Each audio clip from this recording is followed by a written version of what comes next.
Magandang hapon. Ngayon nga ay titingnan natin yung component ng RA3 o Rotary Attachment 3 ng X-Tool. Kasama siya sa binili nating X-Tool F2. Ito. At ito yung kauna-unahan na magkaroon tayo nito. Kaya pasensya na po kung hindi ko pa alam yung ibang gamit nito. At try natin siyang tingnan. Bali, ito yung motor niya. Yung motor mismo ng RA3. Ito yung connector niya papunta dun sa machine. Ito naman yung kanyang height extension na module. Ito yung kanyang roller yung sa roller transmission na module.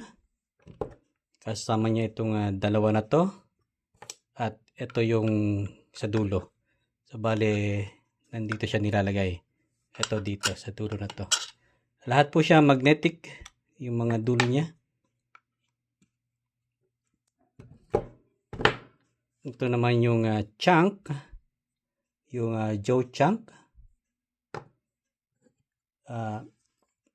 T-shape jaw. Ayan, magnetic po yan. At cylindrical jaw. Rubber siya, saka magnetic din. Ito naman yung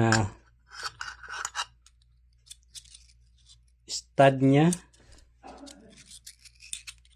Yan yung stud niya. Magnetic din to, yung mga dulo niya. Ito yung kanyang support module. Ito, nilalagay ito dito sa ito, kung napansin nyo po ito, pinapasok dito. Ito yung para sa mga bilog, bola, or anything. Ikot siya.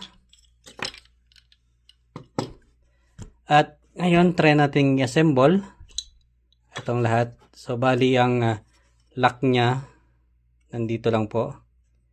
Ito, mapansin nyo may apat na, ayan, may apat na bilog dyan. Yan, 1, 2, 3, and 4. At dito lang siya nilalagay. Ayan.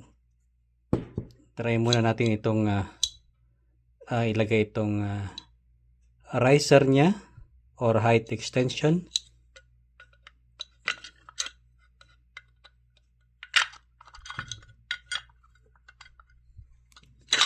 Oops.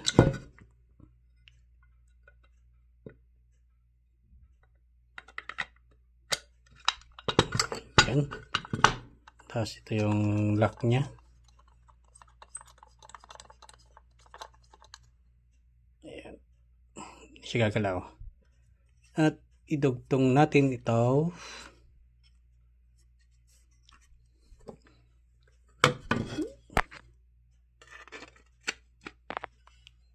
Yun. At nandito rin yung lock niya para hindi siya matanggal.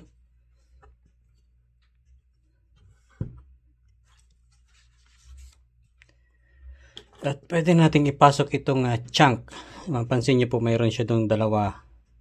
At meron din siyang butas dito. Parang butas na pasukan para hindi siya mamali ng pasok.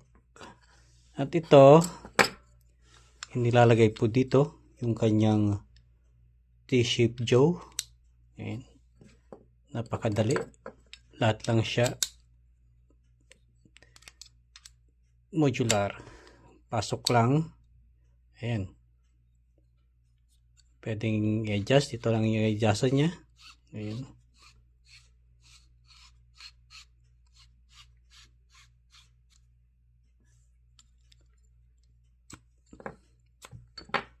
At ito naman mga bilog. Ganun din. Ayan.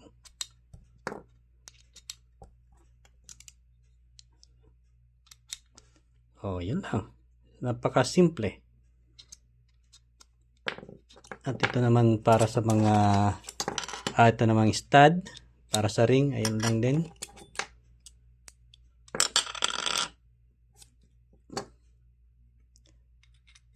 Ayan.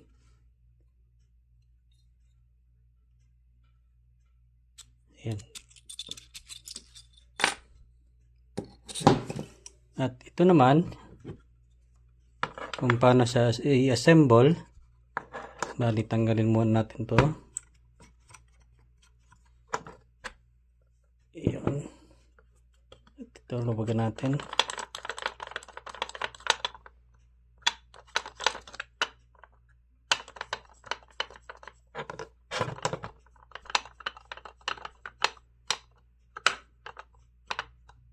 Oops, yung matanggal. Ayan. So, ito, babalik na rin natin siyang ganito. Yung motor niya.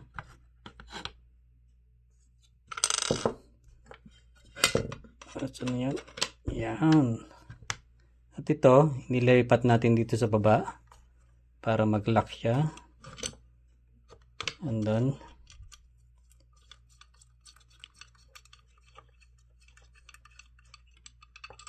yan, lock siya. Tapos ito, ilagay natin dito. Yan lang. At ito naman, so may arrow po siya. Kita nyo dito may arrow. Ayan. Ilagay natin dito sa butas. Ayan, maganda nyo may butas. Ayan. Tsaka natin ikabit ito. Ito naman, mayroon siyang, makita nyo dito. Kita ba? Ayan. Hindi siya bilog sa loob. Mayroon siyang parang circular dito or hindi siya bilog basta. Ilagay natin dito. Oops. Yan. Kung gusto, may label po siya, CBNA.